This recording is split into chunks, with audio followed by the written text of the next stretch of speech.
Selfie dulu, ganteng dikit, cekrek, ganteng banyak, cekrek, ganteng banget.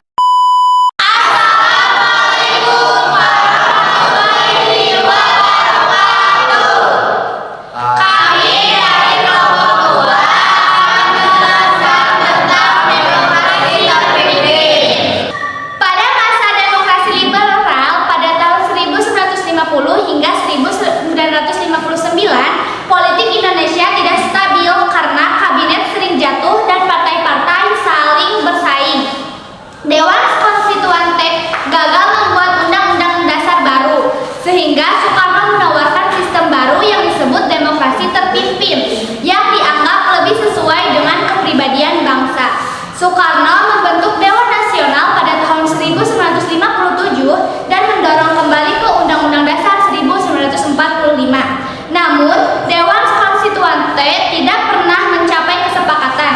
Situasi politik semakin genting sehingga pada tanggal 5 Juli 1959, Soekarno mengeluarkan dekret presiden yang membubarkan Konstituante dan memberlakukan kembali Undang-Undang Dasar 1945. Dekret ini menandai dimulainya demokrasi terpimpin.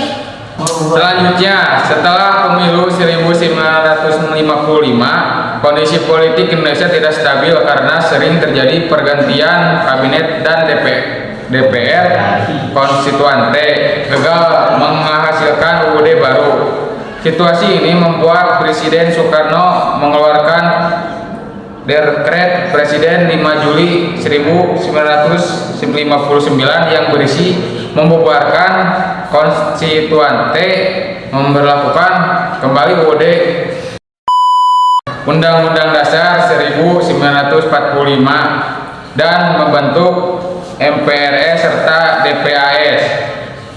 Dekret tersebut mendapat dukungan dari TNI dan sebagai besar rakyat karena dianggap dapat memulihkan kestabilan politik. Setelah dekret, Soekarno menerapkan demokrasi terpimpin yang menekankan peran sentral presiden dalam pemerintahan. Struktur negara berubah, DPR berperan terbatas, MPRS dan DPAS dibentuk sebagai lembaga baru dan politik diarahkan untuk menyentuh bangsa. Dalam pelaksanaan demokrasi terpimpin banyak menimbulkan konflik kerja antara DPR dan Presiden, seperti misalnya DPR yang dianggap ditunjukkan Presiden. Selain itu, partai-partai politik tidak lagi berfungsi secara bebas karena permintaan lebih mengutamakan persatuan dan nasional. Pada akhir, sistem demokrasi terpimpin mengharap pada kekuasaan presiden yang semakin besar dan menurut politik demokrasi. Pada masa demokrasi terpimpin tahun 1959 sampai 1965, kekuatan politik Indonesia didominasi tiga pihak, yaitu 1. Presiden Soekarno, 2. TNI AD, 3. PKI. Presiden Soekarno pemegang kekuasaan tertinggi, yaitu mendorong konsep Nasakom untuk menyatukan nasionalis, agama, dan komunis, dan sering mendukung PKI untuk menyeimbangi kekuatan TNI AD. TNI AD, kekuatan besar setelah konflik. PRRI atau Premesta sering bersaing dan berkonflik dengan PKI, berusaha mengimbangi pengaruh PKI dalam pemerintah. Selanjutnya, 3. PKI menguat setelah pemilu 1955, mencari dukungan Soekarno dan menempel pada kebijakannya, menggunakan propaganda untuk melemahkan lawan seperti TNI AD dan Pantai Murba. Semakin agresif menjelang 1965. Selanjutnya, pembahasan Irian Barat. Indonesia ingin Irian Barat atau Papua kembali dari Belanda setelah kemerdekaan. Nah, karena diplomasi belum membuahkan hasil, Soekarno meluncurkan operasi Tripora 1961 untuk menekankan secara militer. Selanjutnya, pada 15 Agustus 1962 ditandatangani perjanjian New York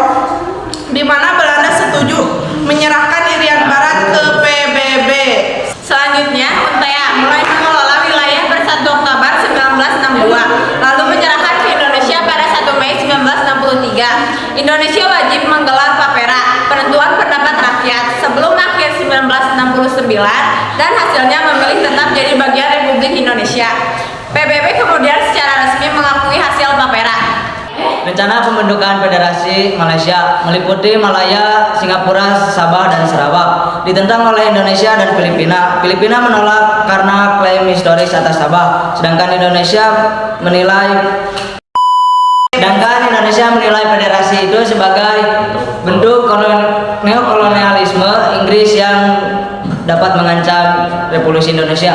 Untuk meredakan ketegangan diadakan konferensi Mapilindo 1963 antara Indonesia dan Filipina dan Malaysia. Hasilnya rakyat Sabah dan Sarawak harus menentukan sendiri apakah ingin masuk ke dalam Federasi Malaysia melalui penyelidikan PBB. Namun seluruh laporan PBB selesai. Malaysia dideklarasikan pada 16 September 1963 sehingga Indonesia menganggap hal tersebut sebagai pelanggaran kesepakatan. Selanjutnya, akibatnya hubungan Indonesia-Malaysia memburuk hingga pemutusan hubungan diplomatik. Presiden Soekarno kemudian mengeluarkan Dwi Komando Rakyat (Dwi Kora) pada Mei 1964 sebagai seruan untuk menggagalkan berdirinya negara boneka Malaysia. Upaya mediasi oleh negara lain di Asia Tenggara lain tidak berhasil karena Malaysia menolak menghadiri pertemuan. Konflik terus berlanjut sampai Indonesia akhirnya keluar dari PBB pada awal 1965 setelah Malaysia diterima sebagai anggota Dewan Keamanan. Satu, penerapan ekonomi terpimpin setelah Undang-Undang Dasar 1945 diberlakukan kembali 1959. Pemerintah menerapkan ekonomi terpimpin, yaitu sistem ekonomi yang dikendalikan negara. Aset vital harus dimiliki atau diawasi negara. Ekonomi dijalankan dengan sistem komando dan prinsip berdikari. Pemerintah berperan besar dalam kebijakan ekonomi untuk mencapai tujuan nasional. 2. Upaya perbaikan ekonomi awal. Untuk memperbaiki kondisi ekonomi sebelumnya, pemerintah membentuk Dipernas 1959 untuk menyusun rencana pembangunan nasional, menghasilkan pola pembangunan semesta berencana PANAS BD 1961 sampai 1969, melakukan scenaring 1959, memotong nilai uang rupiah 500 dan rupiah 1000 menjadi hanya 10%, serta melakukan simpanan besar di bank. Pada 1963 Dipernas diganti menjadi Bapernas. Kebijakan lanjutan hambatan politik, upaya lain seperti konsep di Juanda, deklarasi ekonomi Dekom, tujuan stabilisasi ekonomi dan kebersihan pengaruh kolonial. Namun kebijakan ini banyak tentang oleh PKL dan mengalami campur tangan politik sehingga tidak berjalan efektif. Presiden Soekarno akhirnya menunda pelaksanaan beberapa kebijakan pada 1963. 4. Krisis ekonomi dan dampaknya. Ekonomi semakin memburuk karena 1. Anggaran negara membengkak akibat proyek mercusuar Monas, Sarinah, Senayan. 2. Cadangan devisa menurun dan pemerintah mengandalkan kredit impor jangka panjang. 3. Inflasi melonjak sampai 200% sampai 300% tahun 1965.